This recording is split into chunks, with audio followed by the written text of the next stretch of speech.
श्री भगवान महावीर स्वामी की जय जय जय। अहिंसा परमो धर्म की जय जय जय। परम पूज आचार्य गुरुवर श्री विद्यासागर जी महाराज की जय जय जय। पूज्य मुनिवर श्री प्रमाण सागर जी महाराज की। पूज्य मुनिवर श्री अरह सागर जी महाराज की। आराध्यन्ते जिनेन्द्रा गुरुसुच विनतिर धार्मिक ही प्रीतिरुच्चे पात्रेषु दानमापत निहत जनकृते तच्च कारुण्य बुद्ध्या तत्वाभ्यास स्वकी व्रतरति रमलम दर्शनम यत्र पूज्यम तद्गार्हस्थम बुधानाम मित्रदिहि पुनर्दुख दो मोहपाश। उक्त कारिका के आधार पर गृहस्थ जीवन को सफल और सार्थक बनाने वाले सूत्रों की चर्चा विगत दिनों से चल रही है। कल आप सबके मध्य पात्र दान की चर्चा हुई थी और पात्र दान जीवन के कल्याण का एक सबल आधार है। पर पात्र दान के अतिरिक्त भी हमें दान करना चाहिए। हमारा धर्म हमें एक बहुत बड़ा पाठ पढ़ाता है। कुछ कार्य है जो हम अपने मोक्ष मार्ग को प्रशस्त करने के लिए करते हैं और कुछ कार्य हैं जो हमें मानवीय संवेदना से भरकर करना चाहिए। एक धर्मात्मा मनुष्य अपनी धार्मिक क्रियाओं को अपने आत्मा के कल्याण का आधार मानकर करता है, लेकिन इसके साथ साथ वह मानवीय संवेदना से भी भरा होता है। जहाँ मानवता का सवाल होता है वहाँ भी वह सब बातों को गौण करके आगे बढ़ता है। दानम आपत निहत जन कृते तच्च कारुण्य बुद्ध्या। आपत्ति में फंसे हुए व्यक्ति के लिए करुणा बुद्धि से दान करना। दूसरे शब्दों में अगर कहूं तो करुणा दान करना ये एक बहुत बड़ा धर्म है। हमारे यहाँ 4 प्रकार के दान में समदत्ति, दयादत्ति, पात्रदत्ति, समदत्ति, दयादत्ति और अनवय दत्ति के रूप में 4 प्रकार के दानों की चर्चा आती है। सत्यपात्र को जो आहार आदि देते हैं वो पात्र दत्ति है। अपने साधर्मी जनों के लिए जो वंश की वृद्धि के लिए कन्या आदि के साथ संबंध होता है वो समदत्ति है। अपनी संतति के विकास के लिए अपनी संतान को अथवा संतान के अभाव में दत्तक पुत्र को जो अपना धन और धर्म देते हैं वो अनवय दत्ति है। और दीन दुखी प्राणियों के प्रति करुणाशील होकर जो हम उनका हित करने के लिए दान या योगदान देते हैं वह दया दत्ति है। धर्म के लिए पात्र दत्ति, कौटुंबिक दायित्व और सामाजिक दायित्व के लिए समदत्ति और अनवय दत्ति, पर मानवता के लिए दया दत्ति। ये हमारे जीवन में होना चाहिए, होना ही चाहिए।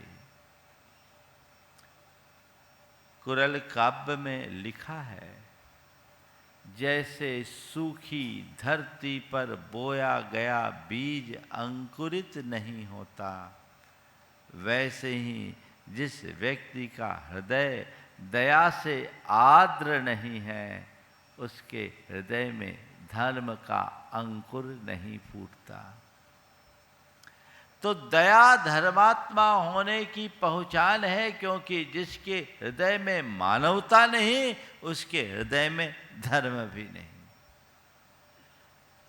आजकल बहुत सारे लोग दया करुणा की बातों में ज़्यादा दिमाग लगाने लगे और वे लोग इस तरह की क्रियाओं से विमुख हो रहे हैं, जबकि उन्हें समझना चाहिए कि हमारे आचार्यों ने कहा, धम्मो दया विशुद्धो या धर्मस्य मूलम दया। उसे भुलाकर हम धर्म को ही भुला देंगे। तो इसे हर अर्थ में हमें समझना चाहिए। दया या करुणा की भावना जगाने के लिए कुछ नहीं करना, केवल अपने हृदय की संवेदना को जगाना है। आज 4 बातें आप सबसे करूंगा। वेदना, संवेदना, सहानुभूति और समानुभूति। वेदना, संवेदना, सहानुभूति और समानुभूति। क्या वेदना? वेदना क्या है? पीड़ा, कष्ट हर व्यक्ति के हृदय में होती है। आपको भी वेदना है। वेदना में कष्ट है, दुख है, पीड़ा है, आकुलता है।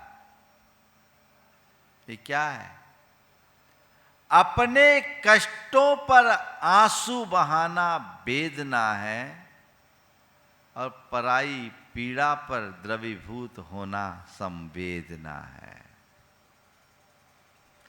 अपने मन को देखो, तुम्हें थोड़ी सी भी तकलीफ होती है, तिल मिला जाते हो। ये वेदना है, क्योंकि तुम्हारा चित्त तुम्हारी चेतना के प्रति ज्यादा आसक्त है। अपनी पीड़ा पर रो देना कौन सी उपलब्धि? वेदना एक प्रकार की दुर्बलता है, तो संवेदना एक प्रकार का गुण। वेदना से ऊपर उठो, संवेदना का भाव जगाओ। दया करुणा ऐसे प्रकट नहीं हो सकती। करुणा होती है, की नहीं जाती, स्वाभाविक तौर पर होती है। कब? जब हमारे हृदय में संवेदना जग जाए तब। और संवेदना कब जगेगी? जब हम प्राणी मात्र को अपने समान समझने लगेंगे तब। जैसे हम अपने प्रति संवेदनशील होते हैं, एक नन्हा सा कांटा चुभता है तो मन हिल जाता है, क्योंकि हमारे मन में अपने शरीर के प्रति अपनापन है। पीड़ा होती, अपने परिवार के किसी सदस्य के साथ ऐसा होता है, तकलीफ होती है, क्योंकि उनके साथ अपनापन है। अपने परिचितों और परिजनों के साथ ऐसा होता है, कष्ट होता है, क्योंकि उनके प्रति अपनापन है। ये अपनापन ज्यों-ज्यों बढ़ता है त्यों तो संवेदनशीलता बढ़ती है, और ज्यों-ज्यों संवेदनशीलता बढ़ती है त्यों-त्यों करुणा की धार बहती है। जिससे कोई मतलब हो उसकी पीड़ा से अगर हम प्रभावित होते हैं तो मोह और ममत्व का सूचक है। पर जिससे कोई प्रयोजन नहीं, उसकी पीड़ा भी यदि हमें प्रभावित करती है तो करुणा का लक्षण है। मोह दुख का कारण है और करुणा धर्म। मोह भाव से मुक्त होकर धर्म भाव से जुड़ो। प्राणी मात्र के प्रति संवेदनशीलता होनी चाहिए और ये तब होगा जब आप उनके प्रति अपनत्व को जगाओगे। हमारे तीर्थंकर भगवतों ने कहा, आया तुला पयाशु। प्राणी मात्र को अपने समान देखो। जैसे तुम अपने विषय में सोचते हो, अपनों के विषय में सोचते हो, अपने हित की चिंता करते हो, अपनों के हित की चिंता करते हो, उसी तरह जिस दिन तुम अन्य प्राणियों को भी अपने समान देखने समझने लगोगे, तुम्हारे हृदय में स्वाभाविक तौर पर उनके प्रति संवेदना जगेगी और वह संवेदना जगते ही तुम्हारे हृदय में करुणा की धार बहेगी। आज के इस दौर में सबसे ज्यादा यदि कुछ प्रभावित हुआ है तो मनुष्य की संवेदना। क्या प्रभावित हुई? संवेदना। मनुष्य की संवेदना प्रभावित हुई। उस संवेदना के परिणाम स्वरूप व्यक्ति की सोच संकीर्ण और अनुदार हो गई। उसका व्यवहार रूखा और कठोर होता गया। नतीजा, मनुष्य के हृदय में करुणा की जगह क्रूरता की वृद्धि हो रही है, जो हमारे जीवन को अंदर से खोखला कर रहा है। करुणा का भाव हृदय में जगना चाहिए। आप लोग रोज बोलते हो, दीन दुखी जीवों पर मेरे ओर से करुणा स्रोत बहे, बोलते हो। थोड़ा अंदर झांक कर देखो कि करुणा की स्रोत है या दो चार बूंद भी है कि नहीं। स्रोत तो बहुत दूर आगे की बात है, बूंद है कि नहीं। तुम्हारे हृदय का वो स्रोत ही सूख गया है। ये बढ़ते हुए बुद्धिवाद का प्रभाव है। करुणा की बात करते हो, तुम्हारे हृदय में करुणा कहाँ है? इसको टटोलो, तलाशो। अगर तुम्हारे मन में वह भाव जग जाए तो तुम अपने प्रत्येक आचार व्यवहार में सावधान हो जाओगे। अपने प्रत्येक प्रवृत्ति में जीवों की रक्षा का भाव रखोगे और जहां जरूरत होगी उनके लिए तन मन धन सब कुछ वारने को तैयार होगे।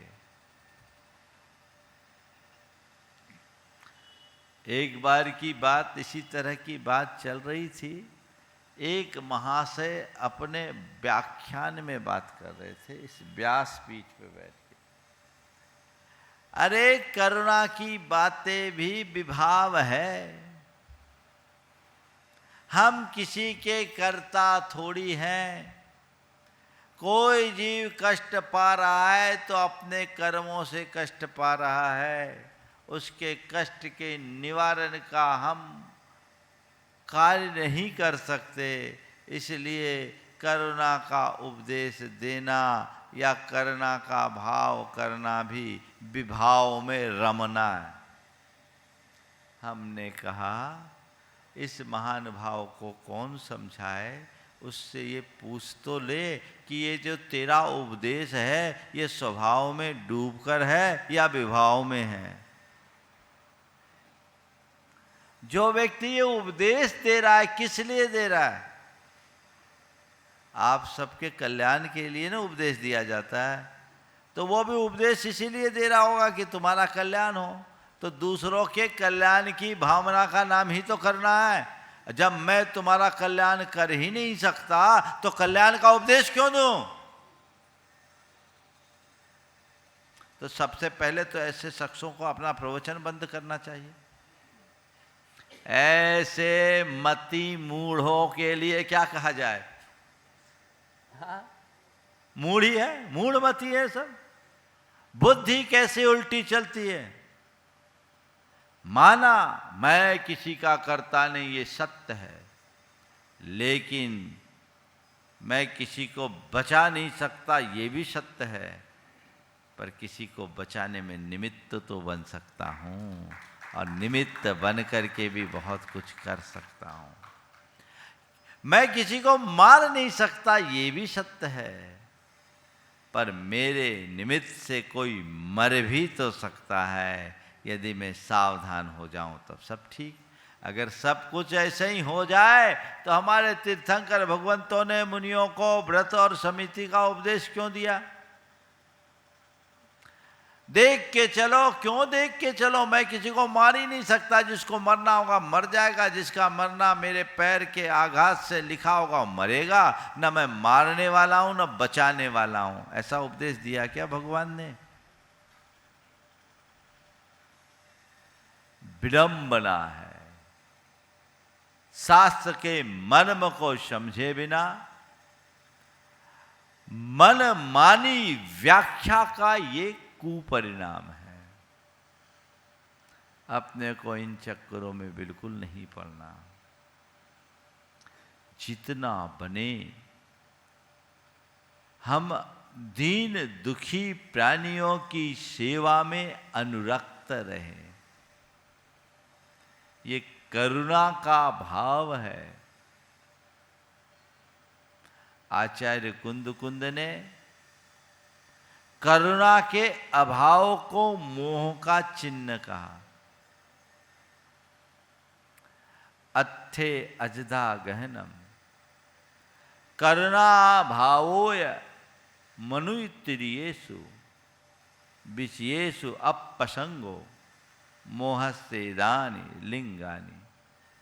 पदार्थ का अन्यथा श्रद्धान, मनुष्य और त्रियंचों के प्रति करुणा का अभाव और विषयों में अति प्रसंग, ये सब मोह के चिन्ह है। और मोह संसार की वृद्धि का कारण है। जब तक तुम्हारे हृदय में मोह है, धर्म नहीं, ये अधर्मी की पहचान है। तो धर्मी बनो, दृढ़ धर्मी बनो और दया करुणा को अपने जीवन का मूल आधार मान करके चलो। माना हमारी सीमा है। हम हर किसी को बचा नहीं सकते, पर जितना बने उतना तो कर सकते हैं। कदाचित बचा न सके कोई बात नहीं, बचाने का भाव तो रख सकते हैं। संवेदना को व्यापक बनाइए। अन्य प्राणियों की पीड़ा को समझिए। हमारे गुरुदेव का मन बहुत संवेदनशील। अभी जब नेमावर में गुरु चरणों में था, वहां से बिहार हुआ, सतवास में थे। कुछ लोगों ने आकर गुरुदेव को एक समाचार दिया। दिसंबर का महीना था। जबलपुर के आसपास के इलाके में एक विशेष प्रकार का कीट प्रकट हुआ, जो जमीन से 3 इंच नीचे 4 इंच नीचे रहता और रात को निकलकर पूरी फसल चौपट कर दे।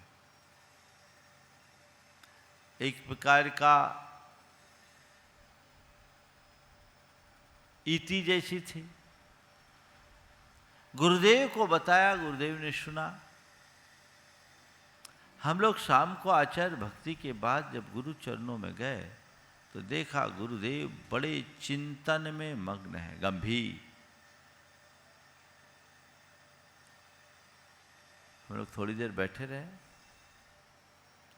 काफी देर बाद वो बोले और उनके मुख से निकला, कितना खोटा काल आ गया।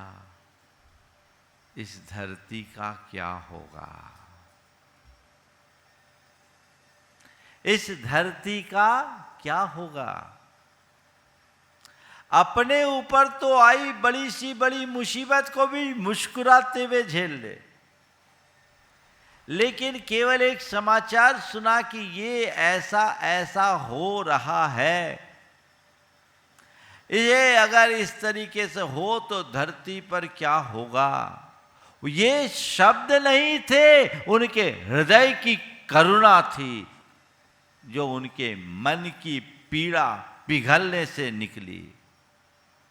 और आपको क्या बताऊं, गुरुदेव के मुख से ऐसा निकला, बाद में मालूम पड़ा 8 दिन के बाद वो प्रकोप अपने आप शांत हो गया।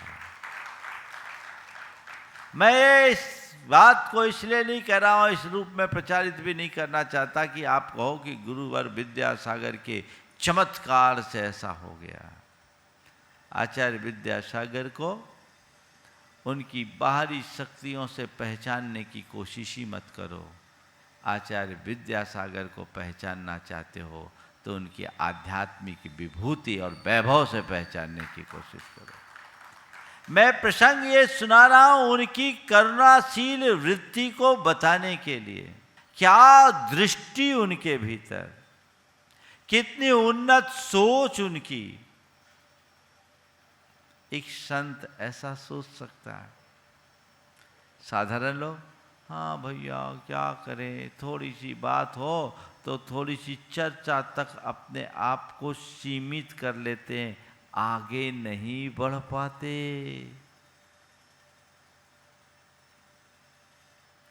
लेकिन संवेदना जिसकी जितनी गहरी होती है, उसका चित्त उतना ही ज्यादा करुणाशील बनता है। तो आपत जन निहत कृते दानम, कैसे कारुण्य बुद्ध्या, जो संभव है वो कर सको करो। ये हमें सोचना है, कहीं पर भी कुछ हो करो। लेकिन आजकल ये दिनों दिन कम होता जा रहा है। एक किसान अपने पोते को साथ लेकर गांव से शहर आया। गर्मी का समय था, पोते को प्यास लगी। उसने अपने पिता से कहा, दादा से कहा, दादा प्यास लग रही है, पानी चाहिए। बेटा चलो अभी थोड़ा आगे चलते हैं, आगे कहीं पानी मिलेगा देखेंगे। ये उस जमाने की बात है जब बोतलें नहीं मिलती थी। अब तो पानी भी बिकने लगा है, ये कलयुग का प्रभाव। बेटा प्यास से एकदम परेशान था और वह आगे चल कर के शहर में नगर सेठ की हवेली में पहुंचा और सेठ जी से निवेदन किया, सेठ साहब मेरे बच्चे को जोर से प्यास लग रही है, अगर पानी पिला दे तो बड़ी कृपा होगी। सेठ साहब अखबार पढ़ रहे थे, चश्मा से झांक कर देखा और वापस वहाँ पहाड़ पे अखबार में ध्यान केंद्रित करते हुए बोले, ठहरो आदमी आता है, आदमी आने दो। 2-3 मिनट बीत गए। बेटा तो प्यास से व्यग्र हो रहा था, बेचैन था। दोबारा कहा, दादा पानी। सेठ जी थोड़ा पानी। कह रहा ना आदमी आता, आने दो। अब की बार सेठ जी ने थोड़ा कड़क कर कहा, कह रहा हूं ना आदमी आता है, आने दो। उस किसान ने दोनों हाथ जोड़कर कहा, सेठ साहब थोड़ी देर के लिए आप ही आदमी बन जाओ ना, थोड़ी देर के लिए आप ही आदमी बन जाओ ना। बात बिल्कुल सही है। मैं उस आदमी को आदमी कैसे कहा जा सकता है जो किसी प्यासे को पानी न पिला दे। वो आदमी आदमी कैसे कहला सकता है जो किसी भूखे को रोटी न खिला सके? वो आदमी आदमी कैसे कहला सकता है जो किसी की आंसू पोंछने के लिए अपना हाथ न बढ़ा सके?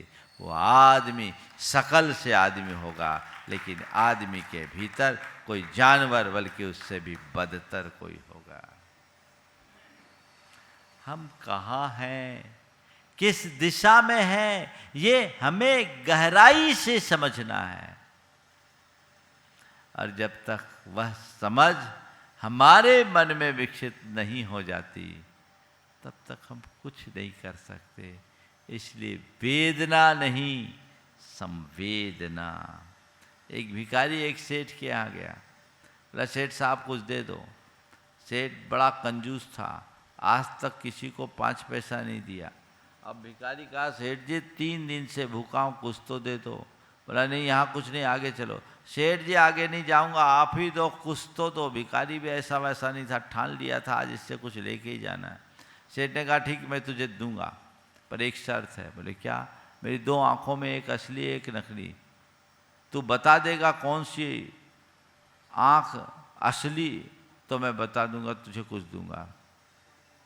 उसने सेठ जी को देखा और कहा सेठ साहब आपकी बाईं आँख असली है, दाईं आँख नकली है। दाईं आँख नकली है, बाईं आँख असली है। बात बिल्कुल सही थी, उसकी दाईं आँख नकली थी। उसने कहा देख तूने पहचाना, पहली बार इस दुनिया में कोई है जो मेरी आँख को पहचान लिया कि कौन सी नकली है कौन सी असली है। तूने पहचाना तो सही, पर ये बता तूने ये कैसे जाना कि मेरी दाहिनी आँख नकली है? बोले सेठ साहब इसलिए कि उसी में 1-2 बूंद पानी दिख रहा था, उसमें ही 1-2 बूंद पानी था। क्योंकि आप जैसे संवेदन शून्य व्यक्ति की आंख में पानी आ जाए संभव ही नहीं है।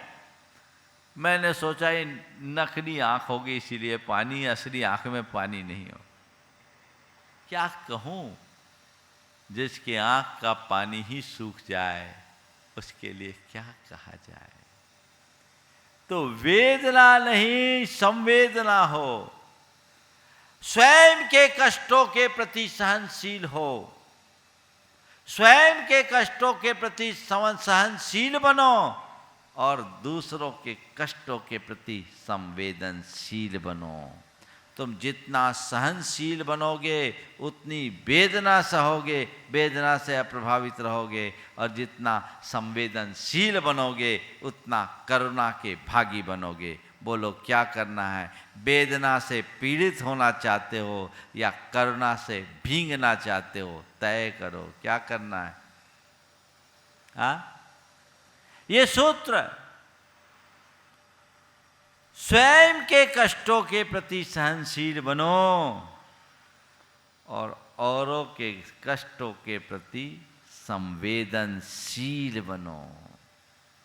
वेदना से बचना है तो कष्ट सहिष्णु बनो, और करुणा से भरना है तो संवेदनशील बनो। ये हमारे जीवन का अंग होना चाहिए। अब तीसरी चौथी बात भी पूरी करनी। सहानुभूति और समानुभूति। सहानुभूति यानी सिंपैथी। किसी को कष्ट हुआ, दुख हुआ, आपने सहानुभूति के 2 शब्द प्रकट कर दिए, इससे सामने वाले को अच्छा लगता है। ये बात सही है कि किसी के कष्ट में हम अन्य प्रकार का भौतिक सहयोग दे सके, ये कोई जरूरी नहीं, क्योंकि उतनी हमारी सामर्थ्य नहीं है। तन में, मन में, धन में अगर हम सबल होंगे तभी सबको हम प्रत्यक्ष रूप से सहयोग या संरक्षण दे सकेंगे। इसकी एक सीमा है। लेकिन किसी के कष्ट से घिरे होने पर उसके लिए सहानुभूति के 2 शब्द तो हम प्रकट कर सकते हैं। कर सकते हैं कि नहीं कर सकते हैं? बोलो, कुछ लगता है उसमें, पर करते हो क्यों? सब कंजूस हो। तुम्हारे पास शब्दों का अक्षय भंडार है कि नहीं? वो पैसे लगते हैं, लेकिन किसी के लिए सहानुभूति प्रकट करने के लिए तुम्हारे पास दो शब्द नहीं, तुम्हारे पास समय नहीं, तुम्हारे पास भाव नहीं, तो तुम कैसे धर्मी?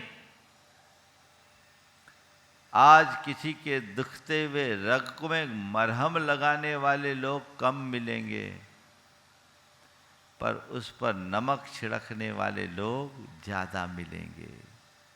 सहानुभूति प्रकट करने वाले लोग आज बहुत विरल हैं, पर किसी व्यक्ति की पीड़ा को देखकर नाटक नौटंकी निरूपित करने वाले लोग बहुत हैं, उनका मजाक उड़ाने वाले लोग बहुत हैं। ये क्या है? ये नकारात्मक चिंतन है, नकारात्मक दृष्टि है। ऐसी दृष्टि और भावना से भरे हुए व्यक्ति का कभी उत्थान नहीं हो सकता। अपने जीवन में एक बड़ा बदलाव होना चाहिए, सहानुभूति का भाव होना चाहिए। थोड़ी थोड़ी बातों में जो लोग संवेदनहीन होते हैं, उनको दूसरों की पीड़ा भी नाटक दिखती है, नाटक दिखती है। एक व्यक्ति की माँ की तबीयत खराब है, पेट में दर्द है, वो काम नहीं कर पा रही है। बेटा डॉक्टर को दिखाने की जगह कहता है, मम्मी नाटंकी मत कर, जल्दी से नाश्ता बना। अब बोलो उसको क्या कहेंगे? ये निष्ठुरता का चरम रूप है, विकृत रूप है। इससे बचिए। सहानुभूति में कभी कोई कंजूसी मत कीजिए। उसके लिए एक मुस्कान दीजिए, उसके हित के संबोधन के वाक्य दीजिए, उसके दुख दर्द को सहने की सामर्थ्य प्रकट करने वाले बोल बोलिए, ताकि उसका बोझ कुछ हल्का हो सके। कोई आदमी मायूस है, दुखी है, पीड़ित है, अवसादग्रस्त है, अपने कारणों से परेशान है, उसे देखकर यदि आपने थोड़ा सा संबोधन दे दिया तो बहुत संभव है उसका मन बदल जाए, वो प्रसन्न हो जाए। और जो ऐसा व्यक्ति अगर आत्महत्या करने के लिए भी जा रहा हो, तो आपके निमित्त से वो अपने आप को बचा सकता है। अरे हमें क्या मतलब, अपना लोटा छानो, उसकी वो जाने, हम क्यों पचड़े में पड़े। पचड़े में तो पड़े ही हुए, और क्या पड़ोगे। पहचानो, जहां जब जैसी आवश्यकता हो, वहां हमें सहानुभूति का भाव रखना चाहिए। किसी शायर की ये बड़ी अच्छी पंक्ति है, तड़फता देखता हूं जब कोई शय यानी वस्तु, तड़पता देखता हूं जब कोई शय, उठा लेता हूं अपना दिल समझकर। यह संवेदना की पराकाष्ठा है, और इसको बोलते हैं सहानुभूति। और इससे ऊपर की भूमिका है समानुभूति। दूसरों के कष्ट में जाकर उसके लिए सहानुभूति के शब्द प्रकट करना, ये तो अच्छी बात है। दूसरों की पीड़ा दिख रही है, पीड़ा को शांत करने के लिए उसे हम संबोधन दे रहे हैं, लेकिन दूसरों की पीड़ा को अपनी पीड़ा जैसा अनुभव करना, किसी पीड़ित को देखकर खुद पीड़ित हो जाना, समानुभूति है। हमारे यहाँ एक शब्द आता है अनुकंपा। क्या शब्द है? अनुकंपा। इसे सम्यक दर्शन की अभिव्यक्ति का एक लक्षण माना गया है। प्रथम संवेग अनुकंपा त्यक्याभिव्यक्ति लक्षणम प्रथमम सराग सम्यक दर्शनम। अनुकंपा सम्यक दर्शन की अभिव्यक्ति का लक्षण है। और ये अनुकंपा क्या है? अनुकंपनम, अनुकंपा पर की पीड़ा को देखकर चित्त में कपकपी होने का नाम अनुकंपा है। ये समानुभूति का एक रूप है। सवाल उसका नहीं, ये पीड़ा उसकी नहीं है, पीड़ा मेरी है, क्योंकि मेरे और उसके आत्म तत्व में कोई अंतर नहीं है।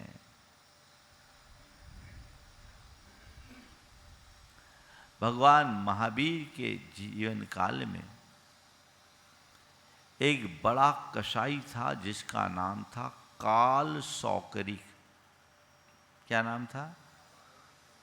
वो प्रतिदिन 500 भैंसों का वध किया करता था, रोज का काम था। उसका इकलौता पुत्र था सुलस। काल सौकरिक जितना क्रूर था, सुलस उतना ही दया से भरा था। वो जितना हिंसक, ये उतना ही दयालु। काल सौकरिक उसे रोज अपना हिंसा का दर्शन बताता, कुल धर्म की दुहाई देता, किसी तरह से उसे हिंसा के कर्म में लगने की प्रेरणा देता, पर सुलस पर उससे विपरीत असर पड़ता। उसे जितना जितना हिंसा का पाठ पढ़ाया जाता, उसकी आस्था उतनी ही करुणाशील होते जाती। पता नहीं कौवे के घर में ये हंस कैसे आ गया, बिल्कुल अलग। काल सौकरिक मर गया। उसके मरणोपरांत सारे परिजन इकट्ठे हुए और उससे कहा गया, और दिनों में तुझे जो करना हो सो करना, पर कुल धर्म की रक्षा के लिए तुझे आज तलवार चलानी ही पड़ेगी, अन्यथा तेरी पिता की आत्मा को शांति नहीं मिलेगी। और यह कहकर उसके हाथ में तलवार थमाया गया और सामने एक भैंसा बंधा था। सुलस ने तलवार हाथ में लिया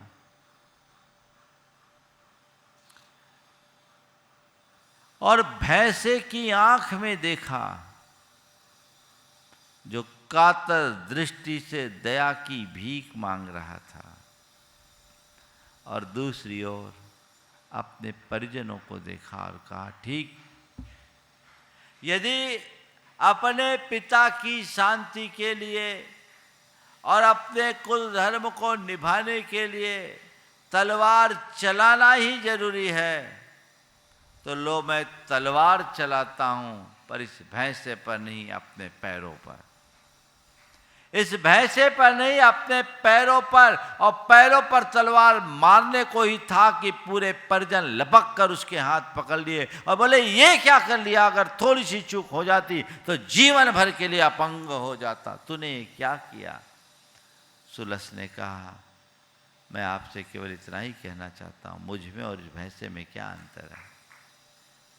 जैसे प्राण मेरे वैसे प्राण इसके, जैसे मैं जीना चाहता हूं वैसे ये और इस जैसे अन्य प्राणी जीना चाहते हैं। अंतर केवल यह है कि हम और हमारे जैसे लोग अपने पीड़ा को अपने वचनों से प्रकट कर सकते हैं। ये बेजुबान है, ये अपनी बात नहीं बोल सकते, पर बेजुबान भले हैं, बेजान तो नहीं। इसलिए मैं जैसे अपने प्राणों को अपना समझता हूँ, वैसे इनके प्राणों को भी अपना प्राण समझता हूँ। मान करके चलिएगा कि ये तलवार उसकी गर्दन पर नहीं, मेरी गर्दन पर चलने वाली है। मैं इस हिंसा के कर्म में कभी लग नहीं सकता, अपनी सहभागिता नहीं दे सकता। सबकी आंखें खुल गई। ये है समानुभूति, ये है संवेदना, इस स्तर की भावना जिसके अंतरंग में जगती है, सुनिश्चित रूप से उसका कल्याण होता है। तो वेदना से मुक्त होना है, संवेदना को जगाना है और अपनी सहानुभूति को समानुभूति तक पहुंचाने का भाव जगाना है। तब हम इस करुणा दान का सही लाभ ले पाएंगे और अपने जीवन को आगे बढ़ाने में समर्थ होंगे। समय आप सबका हो गया, यहीं पर विराम। बोलिए परम पूज आचार्य गुरुवर श्री विद्यासागर जी महाराज।